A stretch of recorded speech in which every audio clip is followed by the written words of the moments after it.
मुकम्मल नहीं होती, हमारी नमाज भी मुकम्मल नहीं होती। बल्कि एक रिवायत मैंने पढ़ी, अल्लाह के रसूल सल्लल्लाहु अलैहि वसल्लम ने इरशाद फरमाया, ए मेरे सहाबा तुम लोग पूरा दरूद पाक पढ़ा करो। सहाबा इकराम ने अर्ज़ किया, या रसूल अल्लाह ये पूरा दरूद पाक किस तरीके से पढ़ा जाए? अल्लाह के रसूल ने फरमाया कि पूरा दरूद पाक ये है कि तुम इस तरह पढ़ो, अल्लाहुम्मा सल्ली अला मुहम्मद। ये अधूरा दरूद पाक है, लेकिन अल्लाहुम्मा सल्ली अला मुहम्मद व अला आले मुहम्मद ये पूरा दरूद पाक है। पता क्या चला कि अगर पूरा दरूद पाक पढ़ना है तो अहले बैत अतहार को उसमें शामिल करना पड़ेगा। हज़रात गिरामी, हम अहले बैत अतहार की मोहब्बत में यहाँ पर बैठे हुए हैं। और याद रखना, जिसके दिल में मेरे सरकार की मोहब्बत होगी, जिसके दिल में अहले बैत अतहार की मोहब्बत होगी, वो दुनिया में भी कामयाब होगा और इंशाअल्लाह ताला आखिरत में भी कामयाब होगा। लेकिन एक जुमला सुनते चले, मुझे बात याद आती है अल्लामा इकबाल की, डॉक्टर इकबाल की बात याद आती है। डॉक्टर इकबाल का इंतकाल हो गया। कुछ लोगों ने ख्वाब में देखा, कहा डॉक्टर इकबाल जरा बताइए तो सही, आपके इंतकाल के बाद अल्लाह ने आपके साथ सलूक क्या किया? आपका तो इंतकाल हो गया, लेकिन इंतकाल के बाद अल्लाह ने आपके साथ मामला क्या किया? मैं तवज्जो चाहता हूँ, एक जुमला सरकार की शान में, उसके बाद अहले बैत अतहार की शान को आप सुनेंगे, इंशाअल्लाह ताला आपका ईमान ताज़ा हो जाएगा। हज़रात गिरामी, अल्लाह के रसूल सल्लल्लाहु अलैहि वसल्लम की शान को समाप्त करें और उनकी मोहब्बत को अपने सीने में जागुज़ी करें। डॉक्टर इकबाल से लोगों ने सवाल किया, डॉक्टर इकबाल जरा बताइए तो सही, आपके इंतकाल के बाद अल्लाह ने आपके साथ सलूक क्या किया? डॉक्टर इकबाल जवाब क्या देते हैं? डॉक्टर इकबाल कहते हैं, सुनो सुनो, जब मेरा इंतकाल हुआ, इंतकाल के बाद मैं तो गुनहगार इंसान था। मैंने कुछ नाते लिखी थी, मैंने कुछ मनकबतें लिखी थी, मैंने कुछ अशार लिखे थे। एक कुल्लियात इकबाल किताब है जो बाकायदा मदरसे के अंदर लाइब्रेरी में जीनत के तौर पर रखी जाती है। डॉक्टर इकबाल ने कहा, मैं तो गुनहगार स्याकार बदकार इंसान था, लेकिन अल्लाह रब्बुल इज्जत का ऐसा करम हुआ कि अल्लाह ने मेरे नात के अशार में से एक शेर को पसंद फरमा लिया और ऐसा पसंद फरमाया कि उसी शेर की बुनियाद पर अल्लाह ने मेरे गुनाहों को माफ फरमा दिया, अल्लाह ने मेरी बख्शिश फरमा दी, अल्लाह ने मेरे बिगड़े हुए नसीबे को सवार दिया, अल्लाह ने मेरी बिगड़ी हुई तकदीर को सवार दिया। लोगों ने सवाल किया, डॉक्टर इकबाल सर आप बताइए तो सही, आखिर वो शेर कौन सा है, आखिर वो मिसरा कौन सा है जिसकी बुनियाद पर आपका बिगड़ा हुआ नसीबा सवर गया, जिसकी बुनियाद पर अल्लाह ने आपकी बिगड़ी हुई तकदीर को सवार दिया, जिसकी बुनियाद पर अल्लाह ने आपके गुनाहों को माफ फरमा दिया, जिसकी बुनियाद पर अल्लाह ने आपकी मग़फ़िरत फरमा दी? आखिर वो शेर कौन सा है? डॉक्टर इकबाल पुकार उठे, ए पूछने वालों सुनो सुनो, जिस शेर की बुनियाद पर अल्लाह ने मेरे गुनाहों को माफ फरमा दिया, जिस शेर की बुनियाद पर अल्लाह ने मेरे बिगड़े हुए नसीबे को सवार दिया, जिस शेर की बुनियाद पर अल्लाह ने मेरे गुनाहों को माफ फरमा दिया, जिस शेर की बुनियाद पर अल्लाह ने मेरी मग़फ़िरत फरमा दी, वो शेर ये है कि मोहम्मद से वफा तूने तो हम तेरे हैं, ये जहां चीज है क्या लोहो कलम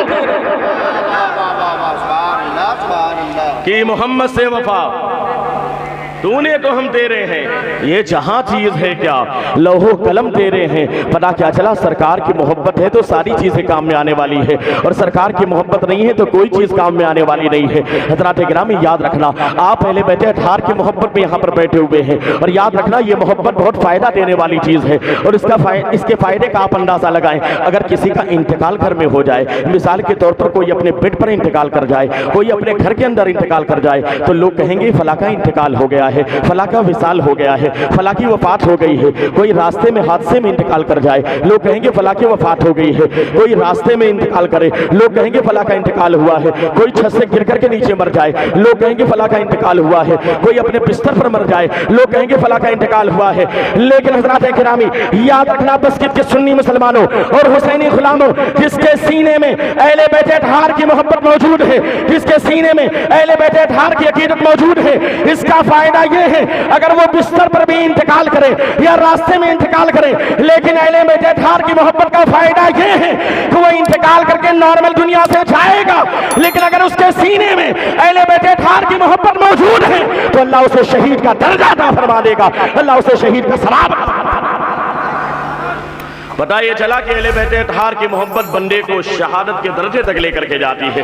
अल्लाह उसे शहीद का दर्जा अता फरमा देता है, अल्लाह उसे शहीद का सवाब अता फरमा देता है। इसलिए हज़रात गिरामी, ये तो हम पर फर्ज कर दी गई है, और इस मोहब्बत को करना हमारे लिए वाजिब है, हमारे लिए जिम्मेदारी है, हमारे ऊपर ये अनिवार्य है, हमारे लिए नेसेसरी है, हमारे लिए कंपलसरी है कि हम अहले बैत अतहार की मोहब्बत को अपने सीने में पैदा करें और आने वाली नस्लों को बताएं कि दाना दाना मेरे हुसैन का है, कुल ज़माना मेरे हुसैन का है। और ये मत सोचना कि सिर्फ हुसैन सिर्फ तुम्हारे हैं, ये मत सोचना कि हुसैन सिर्फ हमारे हैं। अरे यार, इमाम हुसैन की शान तो इतनी निराली है। तुमने वाकया सुना होगा कि इमाम अली मकाम के सर मुबारक की ताज़ीम करने वाला रोम की सरजमीन पर गिरजाघर का पादरी जो कि ईसाई था, लेकिन आप उस ईसाई ने जब इमाम अली मकाम के सर मुबारक की ताज़ीम किया तो उस ताज़ीम की बरकत से अल्लाह ने उसे ईमान की दौलत अता फरमा दी। पता ये चला कि अगर एक काफिर भी ताज़ीम करे तो अल्लाह का करम अगर उसके ऊपर हो जाए तो अल्लाह उसे ईमान की दौलत अता फरमा देता है। पता ये चला कि हुसैन की शान बड़ी निराली है। अगर हमारे हुसैन के तस्करा करने से हमारा फायदा होता है तो इसी तरीके से खैर अगर तस्करा करता है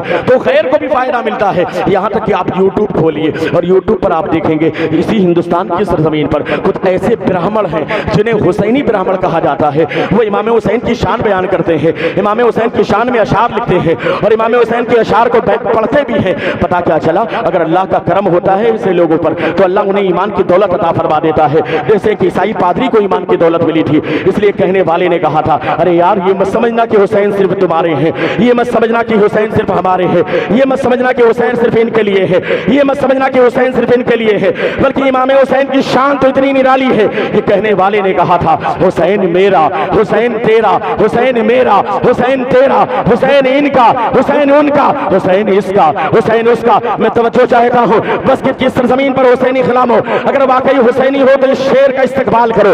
हुसैन मेरा, हुसैन तेरा, हुसैन इनका, हुसैन उनका, हुसैन इसका, हुसैन उसका, हुसैन मेरा, हुसैन तेरा, हुसैन सबका, हुसैन रब का, हुसैन सबका।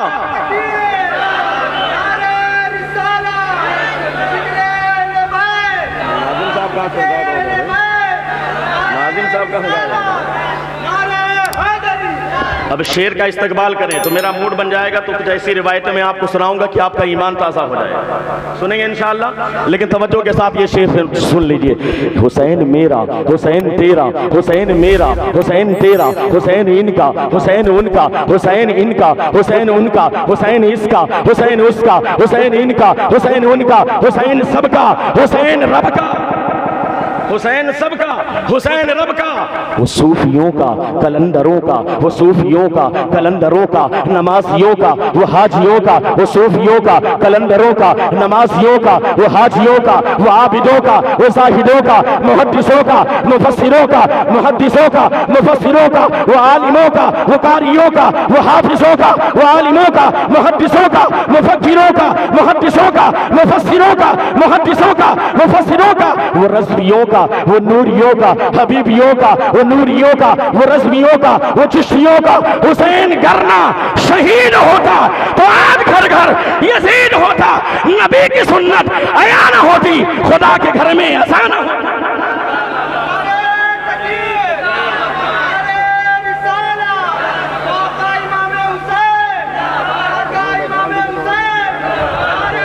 सांस लेने का तो मौका मिला। हुसैन मेरा, हुसैन तेरा, हुसैन इनका, हुसैन उनका, हुसैन सबका, हुसैन रब का। अरे मेरे हुसैन की शान तो इतनी निराली है, कसम खुदा की पूरी कायनात में जितनी मस्जिदें हैं ना, आप देखें आपके इलाके में भी मस्जिद है, मस्जिद के अंदर एक मिंबर लगा हुआ जिस पर हमारे इमाम साहब खड़े होते हैं जुमा के दिन और खड़े होकर के खुतबा बयान करते हैं। लेकिन जब तक खुतबा मुकम्मल ना हो जाए, कायनात में किसी भी इमाम को मिंबर से नीचे उतरने की इजाजत नहीं, उतरने की इजाजत नहीं। लेकिन कुर्बान जाइए मेरे हुसैन की शान कितनी निराली है। साहबा कहते हैं मस्जिद नबी शरीफ है, सरकार मिंबर के ऊपर तशरीफ फरमा है, खुतबा बयान कर रहे हैं। इसी दरमियान में सरकार की नजर पड़ी मस्जिद नबी के बाहर रेतीली जमीन पर इमाम हुसैन नन्हे नन्हे कदमों से चल रहे। जैसी नजर पड़ी अल्लाह के रसूल मिंबर से नीचे आ गए, मिंबर से नीचे आ गए और नीचे आने के बाद मस्जिद नबी से बाहर गए, इमाम हुसैन को अपनी गोद में लिया और लेकर के वापस आए और गोद में लेकर मिंबर पर तशरीफ ले गए। किसी के लिए इजाजत नहीं, लेकिन मेरे सरकार हुसैन के लिए नीचे आए। और आप ये भी याद रखें कि मिंबर एक ही होता है, एक इमाम के लिए, एक मिंबर एक इमाम, दो इमाम तो नहीं खड़े होंगे उसमें, और मिंबर भी एक ही होगा एक इमाम के लिए। लेकिन वारे हुसैन तुम्हारी अजमत को सलाम, वारे हुसैन तुम्हारी शान को सलाम, वारे इमाम हुसैन तुम्हारी रिफत को सलाम। आज इमाम हुसैन के लिए मस्जिद नबवी के अंदर एक नहीं बल्कि दो मिंबर लगा। मैंने बड़ी तारीफ सुनी है आपकी कि आप समझते अच्छा हैं, तो आप समझ लीजिए, जरूरी नहीं कि जब आदमी चिल्ला करके बयान करे तभी आप सुभान अल्लाह कहें। बात को समझें और समझ करके सुभान अल्लाह कहते रहें, इसलिए कि ये नाम तो ऐसा नाम है, कसम खुदा की अगर इमाम हुसैन का कोई वजीफा पढ़े और पढ़ने के बाद पानी पर दम करके किसी मरीज को पिला दे तो अल्लाह उस बीमार को शिफा अता फरमाए। ये नाम की बरकतें हैं। अब सुने तवज्जो के साथ, इमाम हुसैन के लिए मस्जिद नबवी के अंदर एक नहीं बल्कि दो मिंबर लगा। कितना? 2 मिंबर। एक मिंबर तो वो है जिस पर मेरे सरकार तशरीफ फरमा है, और एक मिंबर सरकार की गोद है जिसमें इमाम हुसैन दो मिंबर इमाम हुसैन के लिए। अभी तक अल्लाह की हम्द बयान हो रही थी, मसाइल बयान हो रहे थे, लेकिन जैसे ही हुसैन गोद में आए अल्लाह के रसूल के खुतबे का तेवर बदल गया, अंदाज बदल गया। अल्लाह के रसूल फरमाते हैं, मेरे सहाबा, हाजा हुसैन, ये हुसैन है, आरिफू हो, इन्हें पहचान लो, वन शुरू हो और इनकी मदद करना। क्यों? इसलिए कि सरकार की निगाह नबूवत देख रही थी, यही तो मेरा नवासा है जो कल करबला के मैदान में जब दीन में तरह तरह के खुराफात पैदा करने वाले यजीदी जालिम पैदा करेंगे, यही मेरा नवासा है जो अपनी जान का नजराना तो पेश कर देगा लेकिन दीन को बचाता हुआ, इस्लाम को बचाता हुआ नजर आएगा। लिहाजा अल्लाह के रसूल फरमाते हैं, मेरे साहबा याद रखना, इन्हें पहचान लो और इनकी मदद करना। और साथ ही साथ याद रखना, हुसैन की मोहब्बत का आलम यह है कि मन हब्बा हुसैनन फकद हब्बनी व मन हब्बनी फकद हब्बल्लाह व मन हब्बल्लाह। से ज्यादा अकीदत है, इस बच्चे से ज्यादा मोहब्बत है। सहाबा इकराम ने अर्ज किया, या रसूलल्लाह उसकी वजह बयान फरमा दे, उसका सबब बयान फरमा दे। अल्लाह के रसूल सल्लल्लाहु अलैहि वसल्लम इरशाद फरमाते हैं, दरअसल मामला ये है, ए मेरे सहाबा सुनो, जिस गली से आज मैं गुजरा हूँ, जिस गली से तुम्हारे साथ आज मैं गुजर रहा हूँ, जिस गली में ये बच्चे खेल रहे थे, मैंने एक दिन देखा इसी गली से मेरा नवासा हुसैन गुजर रहा था, इस गली से मेरा नवासा हुसैन गुजर रहा था। जब मेरा नवासा हुसैन गुजर रहा था तो मेरा हुसैन आगे आगे, ये बच्चा पीछे पीछे, मेरा नवासा हुसैन आगे आगे और ये बच्चा मेरे हुसैन के पीछे पीछे। जब मेरा नवासा हुसैन अपने कदमों को उठाता तो ये बच्चा मेरे नवासे हुसैन के कदमों के नीचे की खाक को उठाता और अपनी पेशानी पर मल लेता, अपनी पेशानी पर मल लेता। ए मेरे सहाबा सुनो, इसके सीने में मेरे नवासे हुसैन की मोहब्बत मौजूद है। इसी वजह से मेरा नवासा हुसैन जब आगे बढ़ता और जब अपने कदमों को उठाता तो ये बच्चा मेरे हुसैन के कदमों के नीचे की खाक को उठाता, उठाने के बाद अपनी पेशानी पर लगा लेता। पता ये चला कि इसके सीने में मेरे हुसैन की मोहब्बत मौजूद है, यही वजह कि मैं इससे प्यार करने वाला हूँ, इसी वजह से मैं इसकी पेशानी को चूम रहा था। और सुनो सुनो, ये मेरे नवासे हुसैन की मोहब्बत को अपने सीने में लेकर के जीने वाला है, और इसका फायदा ये है कि मेरे हुसैन से मोहब्बत करने का सदका ये है कि अल्लाह इस बच्चे को जन्नत अता फरमाए।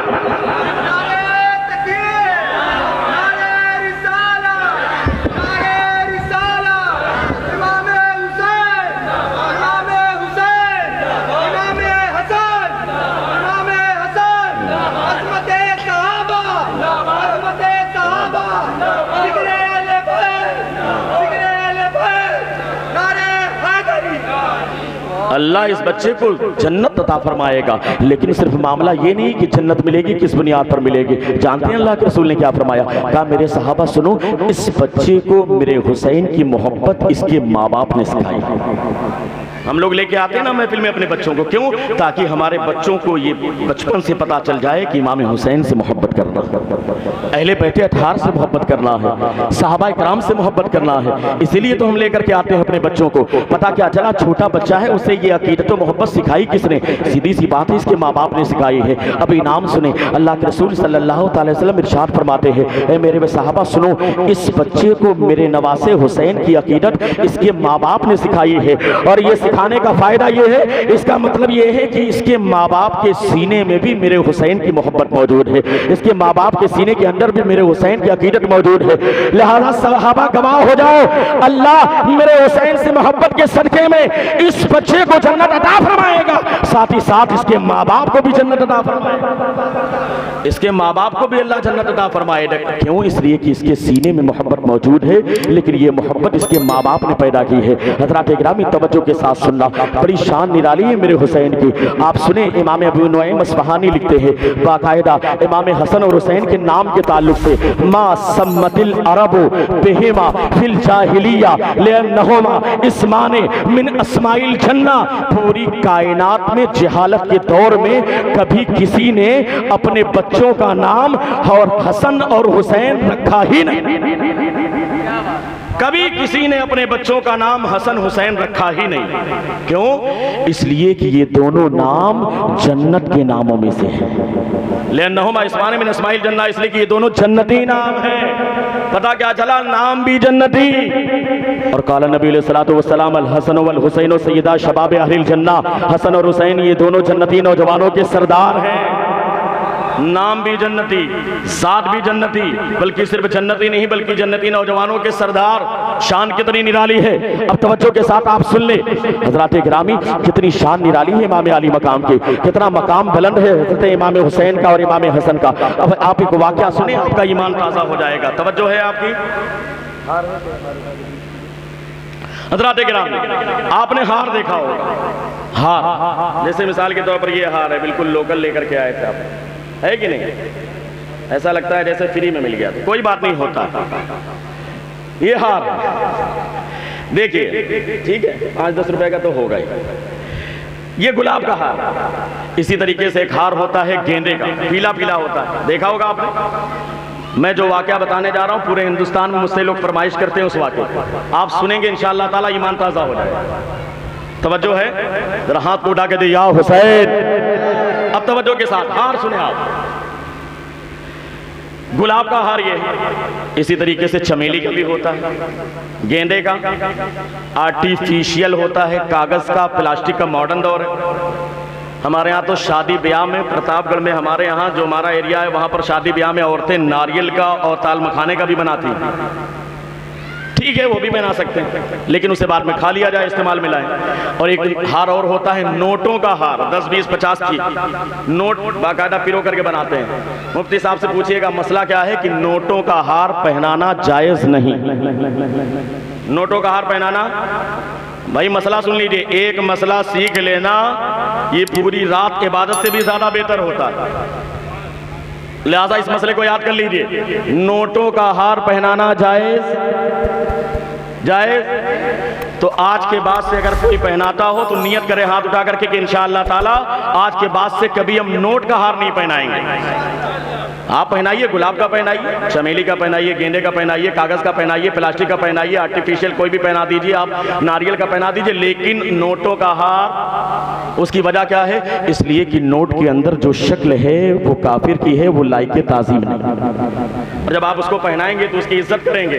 इसलिए वजह और सबब ये बयान क्या उलमा फरमाते हैं कि लिहाजा इससे काफिर की ताज़ीम लाजिम आएगी। इस वजह से नोटों का हार पहनाना जायज़, बुलंद आवाज से जायज़ नहीं। अब तवज्जो के साथ, हार ये कौन सा है? अगर दिख रहा हो तो बता दीजिए, वैसे पूरा दिख भी नहीं रहा होगा। किस चीज का है?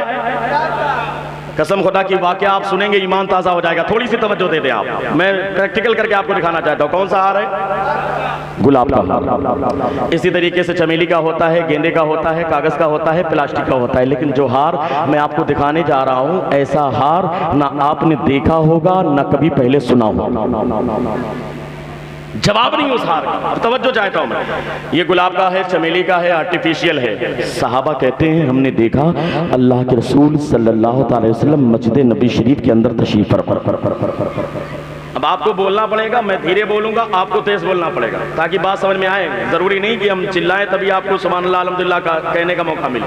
धीरे बोला जाए तब भी सुभान अल्लाह अल्हम्दुलिल्लाह कहें। जहां भी इमाम हसन का नाम आए, इमाम हुसैन का नाम आए, आपको सुभान अल्लाह कहना। साहबा कहते हैं हमने देखा सरकार तशरीफ फरमा थे मस्जिद नबी शरीफ के अंदर। इसी दरमियान अपने नन्हे नन्हे कदमों से चलते हुए सामने से मौला इमाम हसन आए।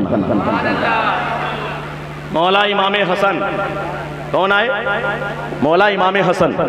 जब इमाम हसन करीब आए, अल्लाह के रसूल मोहब्बत में आगे बढ़े और आगे बढ़ करके अपने उस प्यारे नवासे को दाहिनी गोद में उठा लिया। और बुलंद आवाज से कह दी, और बुलंद आवाज से जरा हाथों को उठा के दिया हुसैन। अल्लाह के रसूल आगे बढ़े, आगे बढ़ने के बाद दाहिनी गोद में इमाम हसन को उठा लिया।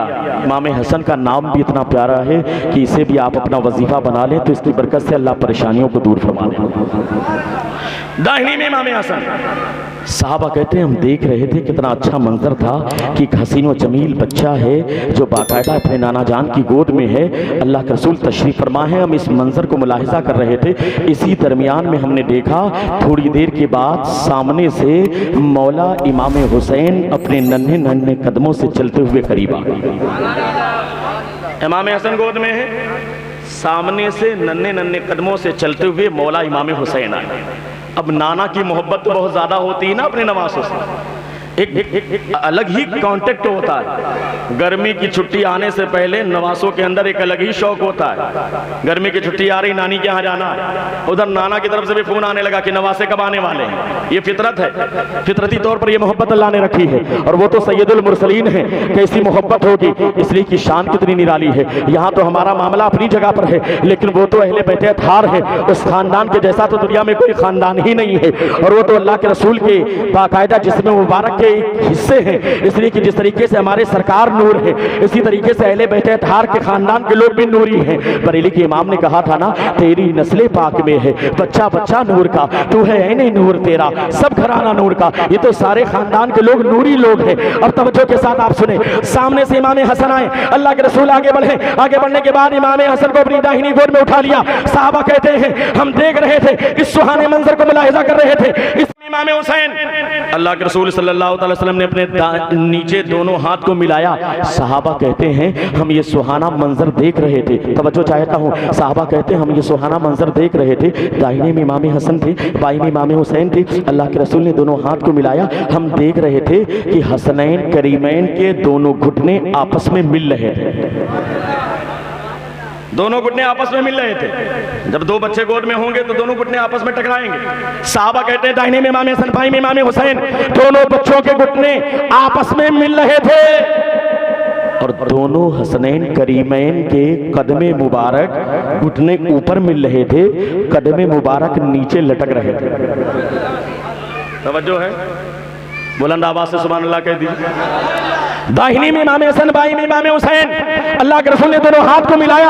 साहबा कहते हैं हमने देखा हसनैन करीमैन के घुटने आपस में मिल रहे थे, दोनों के कदमे मुबारक नीचे लटक रहे थे। इसी दरमियान में अभी नीचे से ज्वाइंट हो गया है, दोनों कदमे मुबारक नीचे लटक रहे हैं, लेकिन अभी पीछे से मिला हुआ नहीं है और हार के लिए पीछे से मिलना जरूरी है, नीचे से यहाँ मिलना जरूरी है, उसके बाद नीचे लटकना जरूरी है। इसी अंदाज में हार होता है, इसी अंदाज में दुनिया में हार पहनाया जाता है। दाहिने में इमाम हसन, बाईं में इमाम हुसैन, दोनों के घुटने आपस में मिले। अल्लाह के रसूल ने दोनों हाथ को मिलाया, दोनों के कदमे मुबारक नीचे लटक रहे थे। इसी दरमियान साहबा कहते हैं हमने देखा इमाम हसन ने अपने बाएं हाथ को इमाम हुसैन के दाहिने कंधे पर रख दिया। इमाम हसन ने अपने बाएं हाथ को इमाम हुसैन के दाहिने कंधे पर रखा और इमाम हुसैन ने अपने दाहिने हाथ को इमाम हसन के बाएं कंधे पर रखा। सहाबा की नजर पड़ी, सहाबा पुकार उठे, या रसूल अल्लाह, या रसूल अल्लाह, हमारी जानें आप पर कुर्बान हो जाएं। ऐसा लगता है कि आप हार पहने हुए हैं, ऐसा लगता है कि आप हार पहने हुए हैं, ऐसा लगता है कि आप हार पहने हुए हैं। लेकिन ये हार गुलाब का हार नहीं था, ये आर्टिफिशियल हार नहीं था, ये कागज का हार नहीं था, ये चमेली का हार नहीं था, ये गेंदे का हार नहीं था, बल्कि ये जन्नत के फूलों का हार है जिसे मेरे मुस्तफा,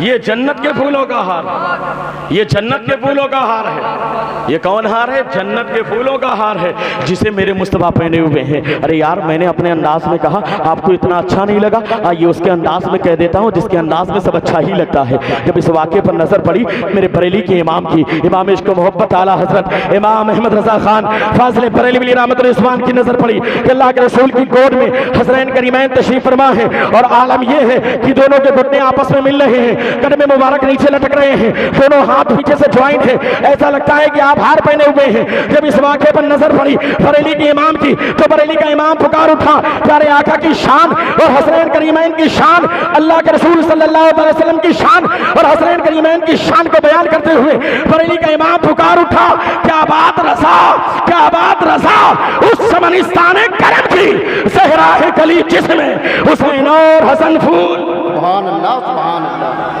जिंदाबाद जिंदाबाद। क्या बात, रजा उस चमनिस्तान करम।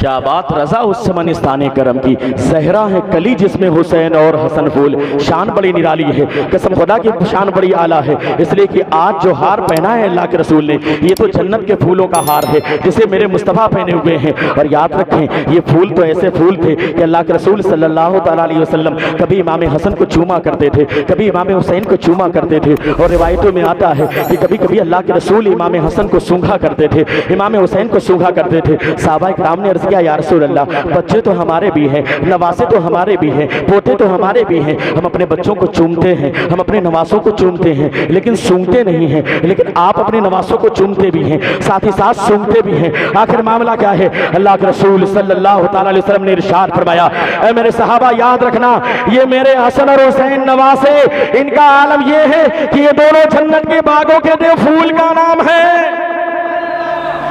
ये जन्नत के बाग के दो फूल हैं। और सीधी सी बात है, फूल को चूमा भी जाता है, फूल की तकरीम भी की जाती है, और फूल को सूंघा भी जाता है। इसलिए मेरे मुस्तफ़ा प्यारे आका की शान ये है कि आप हसनैन करीमैन को सूंघा करते थे। हज़रात गिरामी शान बड़ी निराली है। मस्जिद नबी शरीफ के अंदर इमाम हसन भी आ जाया करते थे, इमाम हुसैन भी आ जाया करते थे। कभी गोद के अंदर है, कभी मिंबर पर साथ में तशरीफ फरमा है। कभी आलम यह है कि प्यारे आका सजदे में है और इमाम अली मकाम पुश्ते मुबारक पर तशरीफ फरमा है, मौजूद है वहां पर। और हज़रात गिरामी तारीख शाहिद है कि इमाम अली मकाम जब पुश्त के ऊपर मौजूद है तो अल्लाह के रसूल सल्लल्लाहु अलैहि वसल्लम ने सजदे को लंबा कर दिया। ज़माना देख रहा था, ज़माना पुकार रहा था कि अगर अल्लाह के रसूल सल्लल्लाहु अलैहि वसल्लम ने सर को सजदे से उठा दिया तो इमाम अली मकाम जमीन पर आ जाएंगे, हुसैन जमीन पर आ जाएंगे। और जब हुसैन जमीन पर आएंगे तो हुसैन को बज़ाहिर तकलीफ पहुंच जाएगी, हुसैन के जिस्म को चोट लग जाएगी, हुसैन को बज़ाहिर तकलीफ पहुंच सकती है। हज़रात गिरामी ये ज़माने वाले समझ रहे थे, लेकिन अल्लाह के रसूल की निगाह नबूवत देख रही थी। अल्लाह के रसूल सल्लल्लाहु अलैहि वसल्लम की निगाह नबूवत मुलाहिजा फरमा रही थी, यार मेरा नवासा हुसैन मेरी पुश्त के ऊपर मौजूद है, अगर मैंने सर को सजदे से उठा दिया तो बसाहिर हुसैन जमीन पर आएगा, लेकिन हकीकत में हुसैन नहीं बल्कि दीन जमीन पर आ जाएगा, बल्कि हकीकत में इस्लाम जमीन पर आ जाएगा। इसलिए कि यही मेरा नवासा हुसैन तो है। तब ये ज़ीदी जालिम आगे बढ़ करके कुरान में तहरीफ का इरादा करेगा, मुहर्रमा से निकाह का इरादा करेगा, और न जाने कैसे कैसे खुराफात पैदा करेगा, शराब के और जुए के अड्डे को आबाद करेगा। यही मेरा नवासा हुसैन है जो करबला के मैदान में जा करके अपनी जान का नजराना तो पेश करेगा, लेकिन इस्लाम के अहकाम की पैरवी करते हुए, पाबंदी करते हुए उसके अहकाम को बचाता हुआ नजर आएगा। इसलिए अल्लाह के रसूल ने सर को सजदे से नहीं उठाया। हज़रात गिरामी शान बड़ी निराली है अल्लाह के रसूल नवासे हुसैन की। लेकिन जरा सोचे तो सही, एक वक्त आता है, तारीख शाहिद है, तारीख के औराक में वो बाप भी मौजूद है, मदीना शरीफ की सरजमीन पर, वो सरजमीन जहां पर अल्लाह के रसूल मक्के की सरजमीन से हिजरत करके मदीना तैयबा में तशरीफ लाए थे। लेकिन जब यजीद तख्त पर बैठा और बैठने के बाद उसने लेटर लिखा वलीद के पास और कहा कि तुम जल्दी से बैयत लो इब्ने उमर से, अब्दुल्ला इब्ने जुबैर से और इमाम हुसैन से। अगर इन तीन लोगों से तुमने बैयत ले लिया तो बड़ी आसानी के साथ हम काबू पा लेंगे, लेकिन अगर तीन लोगों से बैयत लेने में तुम कामयाब ना हुए तो मामला बिगड़ता हुआ नजर आएगा। अगर इन लोगों ने हमारे खिलाफ अलम जिहाद और अलम बगावत को बुलंद कर दिया तो हमारी हुकूमत जाती हुई नजर आएगी, हमारी हुकूमत तबाह बर्बाद होती हुई नजर आएगी। इब्ने उमर तो मस्जिद के अंदर रहते हैं, अब्दुल्ला इब्ने जुबैर का मामला ये है कि मौका देखेंगे उसके बाद मुकाबला करेंगे, लेकिन इमाम हुसैन की शान बड़ी आला है, वो मौके का इंतजार नहीं करेंगे। इसलिए वलीद के ऊपर बाकायदा जोर डाला गया। तो वलीद ने बाकायदा आपके पास एक कासिद भेजा और कासिद भेजने के बाद आपको उससे कहा गया कि आप बाकायदा आकर के यजीद के हाथ पर आप आकर के दरबार में हाजिरी दें। जब दरबार में हाजिरी का इरादा हुआ तो बाकायदा आपने अब्दुल्ला इब्ने जुबैर को बुलाया, आपने अब्दुल्ला इब्ने उमर को बुलाया, दिगर सहाबा इकराम से मशवरा किया। इमाम अली मकाम सबसे मशवरा फरमाते हैं, ये शाबान का महीना है, शाबान के महीने में, लेकिन जब कभी मदीने में हाजिरी होती है, दुनिया के किसी आम इंसान की हाजिरी होती है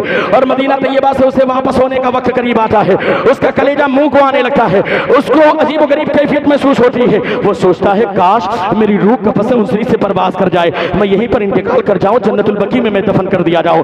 लेकिन सरकार के रोजे से जाते वक्त बड़ी अजीब व गरीब कैफियत पैदा हो जाती है। आप जरा सोचे तो सही, ये तो आम लोगों का मामला है, लेकिन इमाम हुसैन तो अल्लाह के रसूल के खानदान के हैं, वो तो फातिमा के जिगर गोशे हैं, वो तो अल्लाह के रसूल सल्लल्लाहु अलैहि वसल्लम की आंखों की ठंडक है। जरा सोचो तो सही क्या गुजरी होगी इमाम अली मकाम पर। अल्लाह के रसूल तो मक्के से हिजरत करके मदीना आए थे, लेकिन आज ऐसा वक्त आ गया है तारीख के बाब में कि आज इमाम हुसैन मदीना को छोड़ने पर मजबूर हो गए हैं। आखिरी रात है मदीने की, अल्लाह के रसूल के रोज़े पर मौजूद है। रोते रोते अल्लाह के रसूल की बारगाह में आखिरी सलाम पेश किया। सलाम पेश करने के बाद रोते रोते आंख लग गई। इमाम अली मकाम बयान फरमाते हैं, जैसे मेरी आंख लगी ख्वाब में मैंने देखा अल्लाह के रसूल सल्लल्लाहु अलैहि वसल्लम तशरीफ लाए, नाना जान तशरीफ लाए। तशरीफ लाने के बाद मुझे अपने सीने से लगाया, सीने से लगाने के बाद कहा, बेटा परेशान ना हो, करबला के मैदान में तुम्हारी शहादत हो रही है। ये वाकया तो पहले से मशहूर है, ये तो बाकायदा हदीस के औराक में लिखा हुआ है। इसकी खबर तो जिब्रील अमीन ने पहले ही दे दी है, इसकी खबर तो तुम्हारी मशहूर हो चुकी है। करबला की सरजमीन पर तुम्हें जालिम शहीद कर देंगे। इमाम अली मकाम के बाकायदा अल्लाह के रसूल सल्लल्लाहु अलैहि वसल्लम ने ये बातें इरशाद फरमाई। उसके बाद इतने में इमाम अली मकाम की आंख खुल गई। फरमाते हैं मेरी आंख से आंसू जारी हो गए। उसके बाद रात का वक्त खत्म होने वाला था, मैंने अल्लाह के रसूल की बारगाह में अपने नाना जान की बारगाह में भीगी हुई पलकों के साथ आखिरी सलाम पेश किया। और सलाम पेश करने के बाद मैं जन्नतुल बकी की जानिब गया। जन्नतुल बकी जाने के बाद मैं अपनी अम्मी जान सय्यदा तय्यबा ताहिरा आबिदा साहिदा हज़रत फातिमा ज़हरा रज़ियल्लाहु तआला अन्हा के मसारे मुबारक से लिपट गया। लिपट कर फिर रोने लगा। अम्मी जान, जब मुझे आपकी याद आती थी मैं आपके मज़ार पर आ जाता था, आपकी कब्र मुबारक पर आ जाता था, मेरे बेकरार दिल को करार मिल जाता था, मेरे बेसुकून दिल को सुकून मिल जाता था। लेकिन अम्मी जान, आज मदीने की सरजमीन पर रहना बड़ा मुश्किल हो गया है। अम्मी जान, मुझे मदीना छोड़ करके जाना पड़ेगा। इस तरीके से आखिरी सलाम रोते हुए पेश किया अपनी अम्मी जान की बारगाह में। उसके बाद भैया इमाम हसन की बारगाह में हाजिर हुए, आखिरी सलाम पेश किया भैया इमाम हसन की बारगाह में। तारीख के औराक शाहिद है, वो मदीने की सरजमीन जहाँ के लोग बाकायदा इंतजार कर रहे थे अल्लाह के रसूल सल्लल्लाहु अलैहि वसल्लम का, और बड़ा इस्तकबाल किया था मदीने की सरजमीन पर। लेकिन आज के जालिम ताकतें इस तरीके से अपनी ताकत के बलबूते पर और नाजायज अपने पावर की बुनियाद पर इमाम हुसैन के हाथ को बाकायदा बैत करने के लिए मजबूर करने वाली है। इस वजह से इमाम अली मकाम ने फैसला किया कि मदीने से हिजरत करके हमें मक्के जाना है। हज़रत गिरामी शाबान के उस महीने में इमाम अली मकाम छोटे से नफूस कुदसिया के काफिले को लेकर के बाकायदा मक्के की जानिब गामजन होते हैं। जब मक्के की जानिब गामजन हुए, मक्के की सरजमीन पर सहाबा इकराम ने इस्तकबाल किया, दीगर जानिसारों ने इस्तकबाल किया। मदीने की सरजमीन से आने के बाद मक्के की सरजमीन पर, हिजाज की सरजमीन पर इमाम अली मकाम और दीगर बाकायदा अहले बैत इत्तहार का बाकायदा इस्तकबाल किया जा रहा है। वहाँ के सहाबा इकराम ने हाथों हाथ लिया, बाकायदा आपका इस्तकबाल किया गया मक्के की सरजमीन पर। वहाँ पर चंद दिन गुजर जाते हैं। चंद दिन गुजरने के बाद यजीद को खबर मिल गई कि इमाम हुसैन ने तो हिजरत करके मक्के में सुकूनत इख्तियार कर ली है।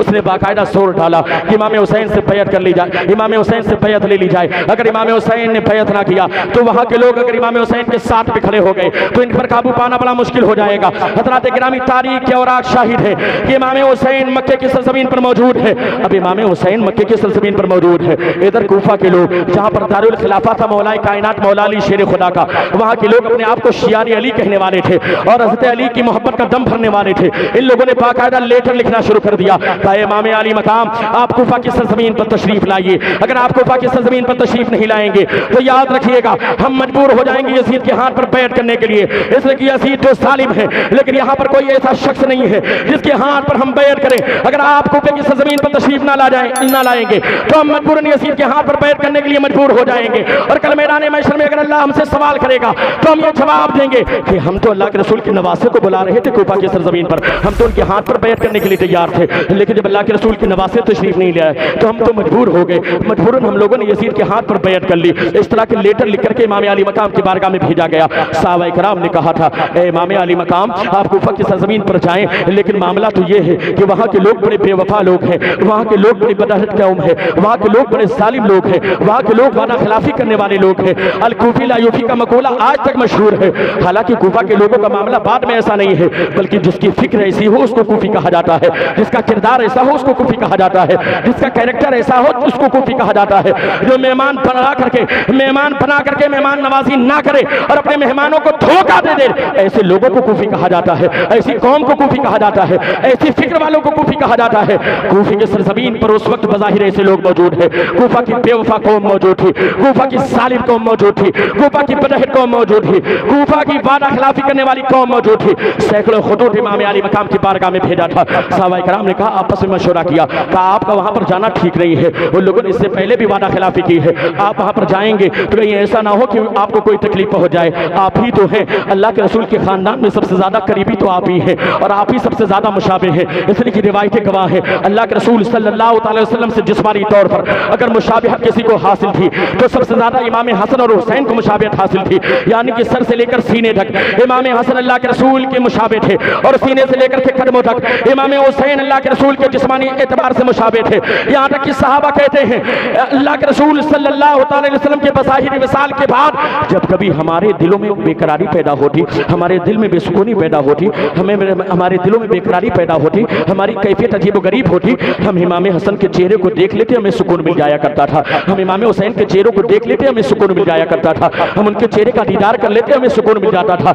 इमाम अली मकाम आप ही तो वो साथ हैं जिनको देख करके बेकरार दिल को करार मिलता है, बेसुकून दिल को सुकून मिल जाया करता है, अजीब गरीब कैफियत वालों को सुकून मिल जाया करता है। आप मक्के की सरजमीन को छोड़ करके ना जाए, ये तो हरम की सरजमीन है, यहाँ पर हम आपका साथ देने के लिए तैयार है, या कोई आपका बाल बेका नहीं कर सकता। लेकिन मुसलसल खुतूत आते जा रहे थे, यहाँ तक कि आखिर में ये फैसला हुआ कि आपके चचाजाद भाई थे कौन, हजरत मौलाए कायनात मौला अली शेर खुदा, मौलाए कायनात मौला अली शेर खुदा के एक भाई हजरत अकील थे, हजरत अकील के एक बेटे हजरत इमाम मुस्लिम थे, इमाम मुस्लिम हजरत इमाम अली मकाम के चचाजाद भाई थे। सब लोगों ने फैसला किया कि इमाम मुस्लिम बिन अकील को बाकायदा पहले सफीर बना करके भेजा जाए, और जब वहां पर जाने के बाद कूफा के हालात को लिख करके भेजें, और वहां के हालात को अगर साजगार लिख करके भेजेंगे तो फिर उसके बाद आप सफर कीजिएगा कूफे की सरजमीन का, और अगर वहां के हालात साजगार नहीं होंगे बल्कि हालात नासाजगार होंगे तो आपको कूफा जाने की जरूरत नहीं है। यहाँ पर कोई भी मामला पेश आएगा हम आपके साथ देने के लिए तैयार हैं। सहाबाए कराम का मजमा भी मौजूद है, दीगर जानिसारों का मजमा भी मौजूद है, दीगर अहले खानदान के लोग भी मौजूद है। तमाम लोगों ने मशवरा किया,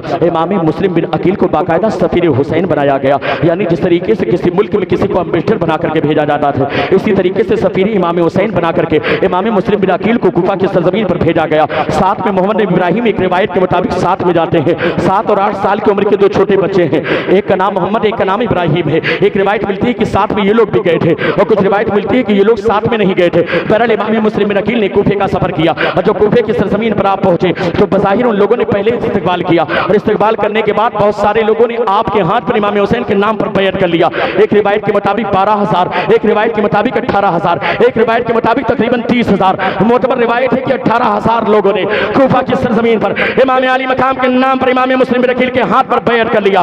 जब ये हालात देखे इमाम मुस्लिम बिन अकील ने और देखा कि सारे लोग तो इमाम हुसैन के नाम पर बैत करने के लिए तैयार हैं, और सारे लोग बेज़बान कह रहे हैं कि आप इमाम अली मकाम को कलम कर दिया जाएगा, उन सारे लोगों के जिस्म बाकायदा खाको खून में तड़पते हुए नजर आएंगे। कूफा के लोग बज़ाहिर तो थे, उनके दिल तो अहले बैत इत्तहार के साथ थे, लेकिन उनकी तलवारें यजीदियों के साथ हो गई थी। वो धमकी में आ गए इब्ने ज़ियाद की धमकी में आने की बुनियाद पर इमाम मुस्लिम बिन अकील को जब खबर मिली, आपने बाकायदा सारे लोगों को इकट्ठा किया। जिन लोगों ने इमाम हुसैन के नाम पर इमाम मुस्लिम बिन अकील के हाथ पर बैत की थी, उन सारे लोगों को इकट्ठा किया, और इकट्ठा करने के बाद बाकायदा गवर्नर हाउस का मुहासरा कर लिया और चारों तरफ से घेर लिया। करीब था कि बाकायदा दरवाजे के अंदर दाखिल हो जाए और तमाम लोगों को तहे टेक कर दे, लेकिन अभी हुज्जत कायम नहीं हो पाई थी। अभी ऐलान किया जा रहा था कि अगर देखो तुम लोग सुधर जाओ तो अच्छी बात है, अगर तुम लोग इरादा कर लो कि हाँ अच्छे से पेश आना है तो कोई मामला नहीं है, वरना तुम सबको तहे टेक कर दिया जाएगा। अब इब्ने ज़ियाद बड़ा परेशान हुआ। इब्ने ज़ियाद ने सोचा ये तो मामला बिगड़ता जा रहा है, कहीं ऐसा ना हो कि इमाम मुस्लिम बिन अकील, इनके साथ इतनी बड़ी फौज है, इतना बड़ा लश्कर है,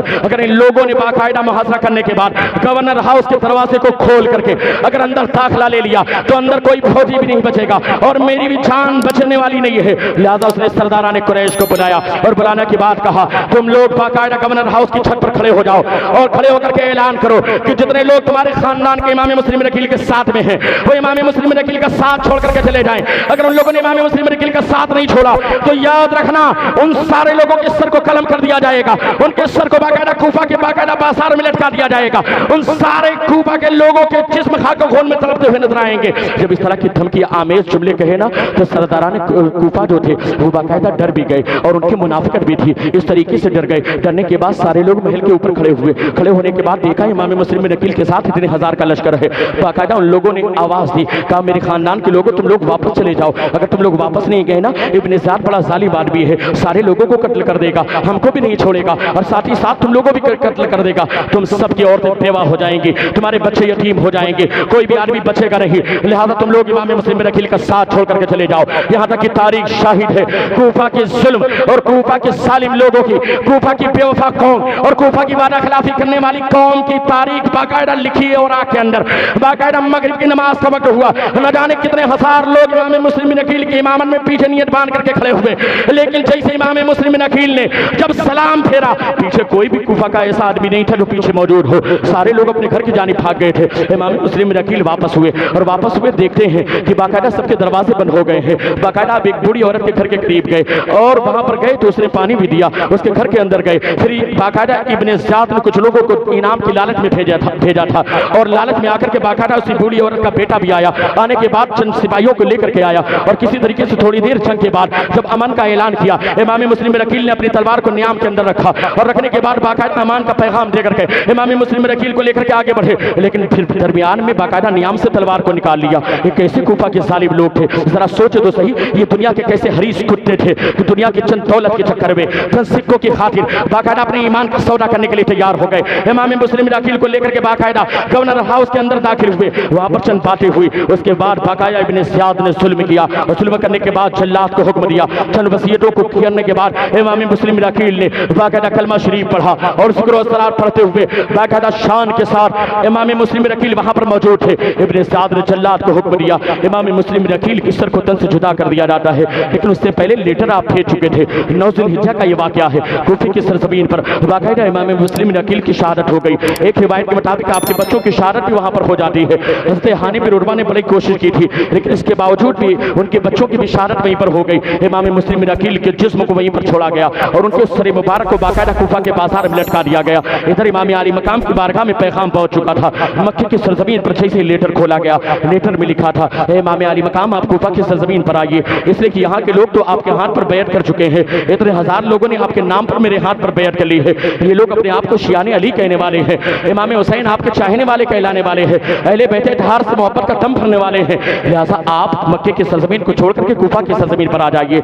लिहाजा जब हुज्जत कायम हो गई, इमाम आली मकाम ने मशवरा किया। मशवरा करने के बाद चंद जानिसारों को साथ में लिया। सहाबा इकराम का छोटा सा काफिला भी मौजूद था और उसी के साथ में नुफूस कुर्सिया का छोटा सा काफिला मौजूद था। इन तमाम लोगों को लेकर के बाकायदा हज के अयाम शुरू हो रहे हैं। शवाल का महीना शुरू हो चुका था, लेकिन हज़रात गिरामी जरा सोचे तो सही, हज के अयाम में भी अल्लाह के रसूल सल्लल्लाहु अलैहि वसल्लम का वो नवासा है, ज़ुल्हिज्जा का महीना चल रहा है और ये काफिला बाकायदा मक्के की सरजमीन से बाकायदा कूफा की सरजमीन की जानिब गामज़न है।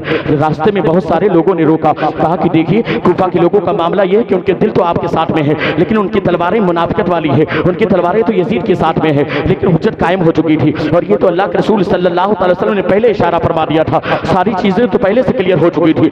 यहाँ तक कि चलते चलते मुहर्रम हराम का 2 मुहर्रम का दिन आया। करबला की सरजमीन के करीब जब पहुंचे, उस सरजमीन की खाक को उठा करके जैसे आपने सूंघा, आपने बाकायदा इरशाद फरमाया, ये तो मकाम करबो भला है। इसी के बारे में तो अल्लाह के रसूल सल्लल्लाहु अलैहि वसल्लम मेरे नाना जान ने बशारत दी थी। इसी के बारे में तो बाकायदा आपने फरमाया था कि मकाम करबला में बाकायदा कलमा पढ़ने वाले लोग नवासे हुसैन तुम्हें शहीद करेंगे। मुहर्रम के औकात में, मुहर्रम के अय्याम में इमाम अली मकाम करबला शरीफ के सरजमीन पर मौजूद हैं। हज़रात गिरामी तवज्जो के साथ सुनना, मेरे आखिरी जुमले हैं, आपके सीने तक पहुंच जाएं और इमाम अली मकाम की मोहब्बत आपके सीनों में जागुज़ी हो जाए। तवज्जो के साथ मेरे जुमले आपके सीने तक पहुंचने चाहिए। इमाम अली मकाम मुहर्रम के महीने में बाकायदा करबला शरीफ की सरजमीन पर मौजूद है। यहाँ तक कि चलते चलते 7 मुहर्रम का दिन आया। उसके बाद उन जालिमों ने क्या काम किया है यार, जरा सोचे तो सही। क्या मेहमान नवाजी ऐसी की जाती है? अरे यार, तुम किसी को मेहमान बुलाते हो, मेहमान बना करके बुलाते हो तो उसके लिए पानी का भी इंतजाम करते हो, उसके लिए खाने का भी इंतजाम करते हो। लेकिन वारे कूफा की जालिम कौम, वारे कूफा की बेवफा कौम, वारे कूफा की बदहर कौम, वारे कूफा की बदहर कौम, मेहमान नवाजी के नाम पर इमाम अली मकाम को बुलाने वाली बेवफा कौम, जालिम कौम, जरा सोचे तो सही। आज दरियाए फुरात के ऊपर बाकायदा पाबंदी लगाई जाती है और पहरा लगाने के बाद ऐलान कर दिया जाता है कि यजीदी कैंप के लोग तो बाकायदा दरियाए फुरात से पानी पिएंगे, लेकिन हुसैनी कैंप में एक कतरा पानी का नहीं जाना चाहिए। हज़रात गिरामी जरा सोचे तो सही, कैसा जुल्म है ये, तारीख के औरात पर कैसा जुल्म है। अरे यार, पानी के लिए आज भी पाबंदी नहीं लगाई जाती। अगर कहीं पर कोई हैंडपंप गड़वा दे तो कहीं पर ये नहीं लिखा जाएगा कि इस हैंडपंप से इंसान के लिए पानी पीने की इजाजत नहीं है। नहीं नहीं, इंसान तो छोड़ो, जानवर के लिए भी पानी पीने की इजाजत होती है। वो दरियाए फुरात जहाँ से यजीदी खेमे के लिए पानी पीने की इजाजत है, वो दरियाए फुरात जहाँ पर फौज के लोग पानी पीने के लिए उनके लिए इजाजत मौजूद है, वो दरियाए फुरात जहाँ पर जानवरों को पानी पीने की इजाजत मौजूद है। लेकिन वारे कूफा के सालिम लोगों, तुम लोगों ने दरियाए फुरात के ऊपर पाबंदी लगाई है। अरे यार गिरामी, ये भी जानते हैं कि आपके बाजू कट गए, लेकिन कसम खुदा की जो पैकर वफा बन करके हजरत अब्बास अलमबरदार ने करबला के मैदान से जो वफा का पैगाम दिया है, कसम खुदा की तारीख में उसकी मिसाल नहीं मिलती। 8 मुहर्रम हराम को बाकायदा उसी सरजमीन पर हजरत अब्बास के बाजू कटे, लेकिन हज़रात गिरामी तवज्जो के साथ सुनना, अब्बास नामदार है, जख्मों से चूर चूर, उस पे करे वफा को हमारा सलाम हो। जिस तरीके से वफा का पैगाम दिया है और जिस तरीके से वफा का पैकर बन करके हजरत अब्बास नंबरदार ने पैगाम दिया है, ऐसी वफा की मिसाल तारीख में जल्दी नजर नहीं आती हजरात गिरामी। लेकिन जरा तवज्जो के साथ एक जुमला सुनिएगा। हजरत इमाम अली असगर की प्यास को देखा लोगों ने, घर की औरतों ने भी कहा था ना, ताकि देखिए बहुत ज्यादा प्यासे हैं, और लेकर के गए। उसके बाद आपकी शहादत भी हुई। लेकिन पूरी करबला की तारीख में एक जुमला मैं बोलना चाहता हूँ, और वो जुमला आपके सीने तक पहुंचाना चाहता हूँ कि पूरे करबला के मैदान में खेमे के अंदर तारीख शाहिद है कि अली असगर की छोटी सी जान है, लेकिन इमाम अली असगर कभी बाकायदा इमाम अली मकाम की गोद में है, कभी सैयदा ज़ैनब की गोद में है, कभी किसी दूसरे की गोद में है, कभी दूसरी औरतों की गोद में है, कभी शहरबानों की गोद में है, कभी बाकायदा आबिद बीमार की गोद में है, कभी इमाम अली अकबर की गोद में है, कभी इमाम कासिम की गोद में है, कभी आपके लिए बाकायदा एक झूला बना दिया गया है। खेमे के अंदर एक बाकायदा ओढ़नी का दुपट्टे का एक झूला बना दिया गया है और उस झूले में लिटा दिया जाता है इमाम अली असगर को। लेकिन जमीन पर तारीख शाहिद है, करबला के मैदान में इमाम अली असगर को जमीन पर लिटाया नहीं गया। आखिर मामला क्या है? कभी आप सैयदा ज़ैनब की आगोश में है, कभी इमाम अली अकबर की गोद में है, कभी इमाम अली मकाम की गोद में है, कभी इमाम कासिम की गोद में है, कभी हज़रत शहरबानों की गोद में है, लेकिन इमाम अली असगर को जमीन पर लिटाया नहीं गया। आखिर मामला क्या है? आखिर वजह क्या है? विजदान बोल उठा, अक्ल ये फैसला करने लगी। दरअसल मामला ये है, आज इमाम अली असगर के हुलकूम प्यास की वजह से सूख रहे हैं और इमाम अली असगर प्यासे हैं। आज उनको बाकायदा गोद में रखा गया है, कभी बाकायदा ओढ़नी का झूलना और पालना बना करके उसके अंदर झूलने के लिए बाकायदा डाल दिया गया है, लेकिन उनको जमीन पर लिटाया नहीं गया। आखिर मामला क्या है? विजदान बोल उठा, अगर इमाम अली असगर को जमीन पर लिटा दिया जाता तो अंदेशा था कहीं ऐसा ना हो इमाम अली असगर की प्यास की शिद्दत की वजह से हुलकूम पर जो खुश्की है, कहीं ऐसा ना हो इमाम अली असगर अपनी पैरों को करबला की सरजमीन पर रगड़ दे जो यहाँ आबे ज़मज़म का चश्मा जारी हो।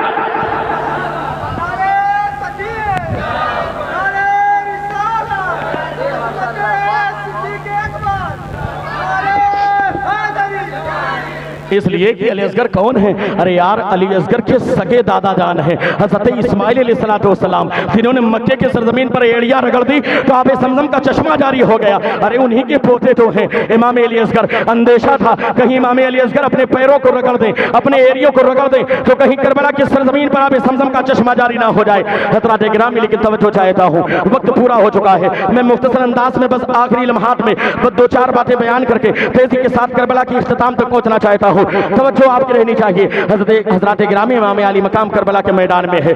आखिर वो वक्त आता है, 10वीं मुहर्रम का दिन आया। उससे पहले रात में बाकायदा इबादत और रियासत में पूरी रात गुजरी।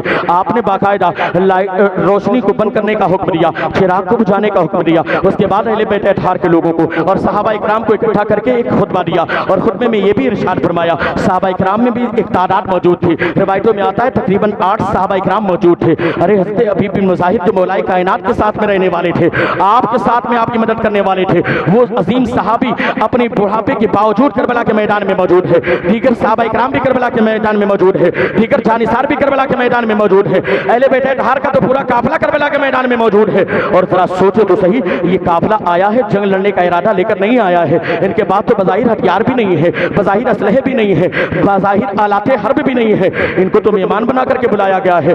रात के सन्नाटे में इमाम अली मकाम ने बाकायदा पैगाम दिया, कहा आप लोगों में से जो वापस जाना चाहे, अगर कोई मदीना जाना चाहे मदीना चला जाए, कोई मक्का जाना चाहे मक्का चला जाए, इसलिए कि ये लोग मेरी जान के दुश्मन है, ये मुझे शहीद कर देंगे ना तो उसके बाद किसी को तकलीफ नहीं पहुंचाएंगे, लिहाजा रात के सन्नाटे में अगर कोई जाना चाहे तो चला जाए। लेकिन सबने बेक ज़बान कहा था। ये कूफा के जालिम और बेवफा कौम नहीं थी, ये अहले बैत अतहार के लोग थे, ये अहले बैत अतहार से सच्ची अकीदत रखने वाले लोग थे, अहले बैत अतहार के नाम पर अपनी जान को कुर्बान करने वाले लोग थे, ये सच्चे आशिक रसूल थे, ये सच्चे आशिकाने अहले बैत अतहार थे। इन लोगों ने बेक ज़बान कहा था, इमाम अली मकाम अगर आपकी शहादत हो जाए तो आपके शहीद होने के बाद हमारी जिंदगी किस काम की है, हमारा जीना किस काम का है, उसके बाद तो हमारे जीने का कोई फायदा ही नहीं है। लिहाजा सारे लोग रुक गए। सुबह का वक्त हुआ, उसके बाद जंग वक्त करीब आ जाता है। हज़रत गिरामी हुर बिन यजीद जो कि बाकायदा मुखालिफिन के खेमे में था, लेकिन अल्लाह ने उसे हिदायत अता की, इमाम अली मकाम के खेमे में आया और ऐसा करम हुआ कि बाकायदा इमाम अली मकाम के खेमे में आकर के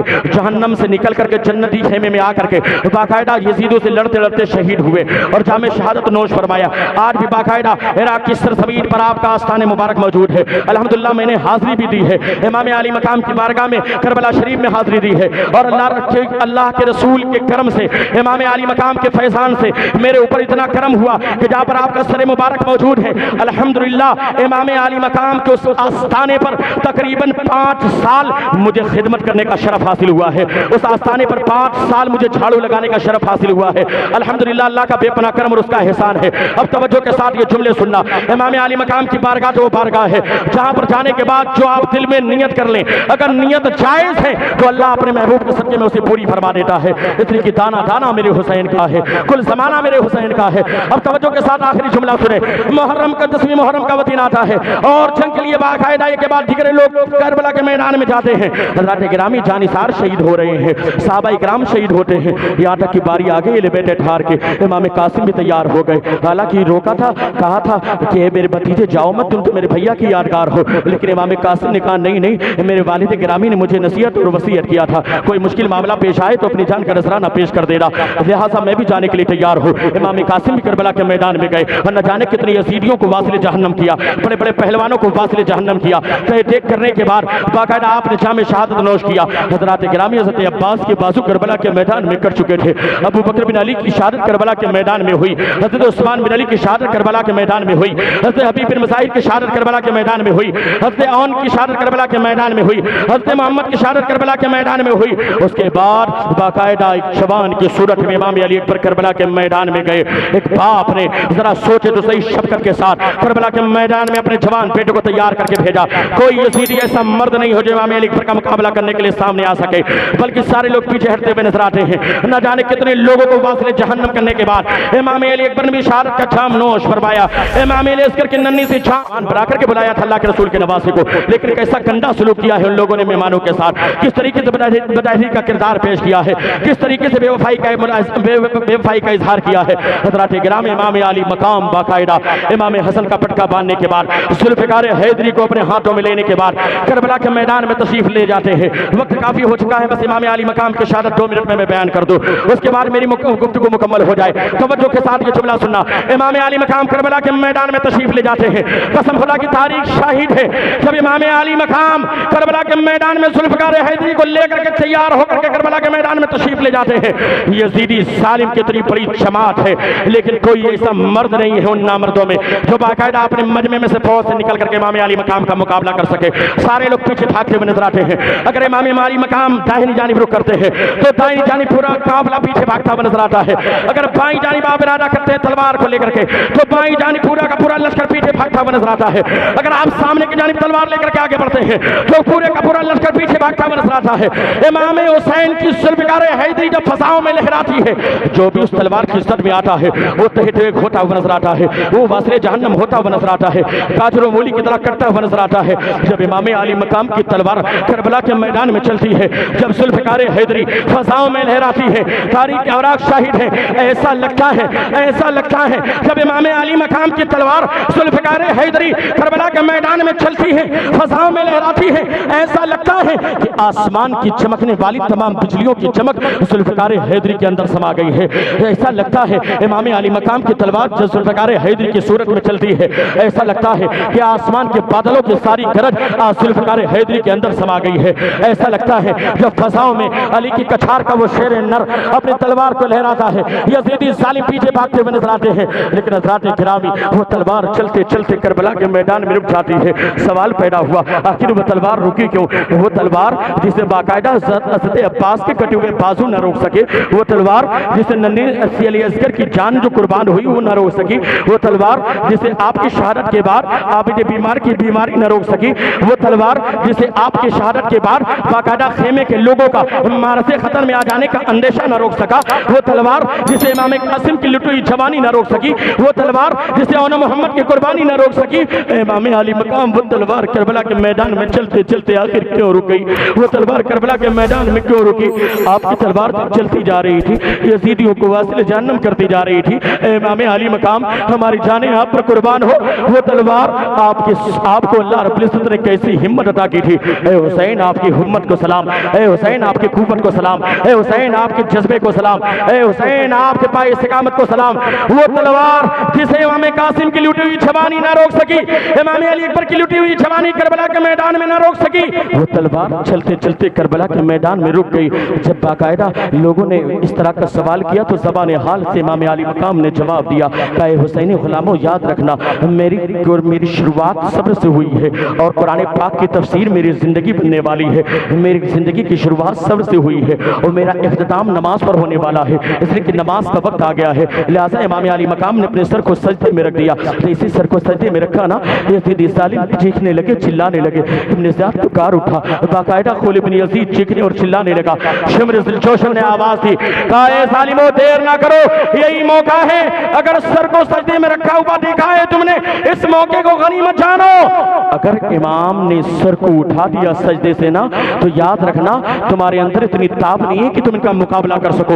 और याद रखना तुम सबके सबकी औरतें बेवा हो जाएंगी, तुम्हारे बच्चे यतीम हो जाएंगे, तुम में से कोई बच करके वापस नहीं जाएगा, तुम सबके सब मारे जाओगे। और तारीख में लिखा जाएगा कि एक इंसान ने 22,000 के लश्कर को हरा दिया, लिहाजा आगे बढ़कर के हमला करो। सारे लोगों ने तीर के भी हमले किए थे हज़रात गिरामी। और वो वक्त आया कि सजदे की हालत में शिम्र ज़ुल्जोशन या खुल इब्न यजीद, कुछ इख्तिलाफी रिवायात है, लिहाजा उनमें से कोई एक आगे बढ़ा। आगे बढ़ने के बाद सजदे की हालत में इमाम अली मकाम के सर को तन से जुदा कर दिया। इन्ना लिल्लाहि व इन्ना इलैहि राजिऊन। करबला के मैदान में इमाम अली मकाम की शहादत हो गई। सब्र से जिंदगी की शुरुआत हुई, नमाज पर इख्तिताम हो गया इमाम अली मकाम का। लेकिन हज़रात गिरामी, अगर तुमसे कोई सवाल करे बस किस ज़मीन पर, ए हुसैनी गुलामों कि करबला के मैदान में अल्लाह रब्बुल इज्जत ने तो आयत करीमा नाज़िल फरमाई है, या अय्युहल्लज़ीना आमनू इस्तईनू बिस्सब्रि वस्सलाह, ए ईमान वालों मदद मांगो नमाज से, मदद मांगो सब्र से। आखिर सवाल ये कैसे खत्म होगा? और जो शक पैदा हो रहा है, आखिर करबला के मैदान में नमाज तो दोनों जानी पड़ी जा रही थी, हुसैनी कैंप में भी आसान हो। हज़रात किराम, इसलिए ज़रूरत इस बात की है कि हम इमाम अली मकाम के उस पैगाम को अपने सीनों तक पहुँचाएँ। और सिर्फ ज़बानी तौर पर नारा काफ़ी नहीं, बल्कि अमल करके बताओ कि तुम हुसैनी हो, निज़ाम हक को बचा करके बताओ कि तुम हुसैनी हो, हुसैनी कैरेक्टर को अपना करके बताओ कि हम हुसैनी है, इमाम हुसैन के फरमान पर अमल करके बताओ कि हम हुसैनी है, ताकि आपको नारा ना लगाना पड़े। हज़रात गिरामी, इमाम हुसैन की ज़िंदगी की शुरुआत सब्र से हुई, नमाज पर इख्तिताम हुआ। अरे यार, नमाज का वक्त करीब हो, अल्लाह के घर से आवाज आए, उस आवाज पर लब्बैक कहो और लब्बैक कह करके अल्लाह के घर को अपने सजदों से आबाद करो। और आबाद करने के बाद ये ऐलान करो कि हम हुसैनी हैं, इमाम हुसैन के चाहने वाले हैं।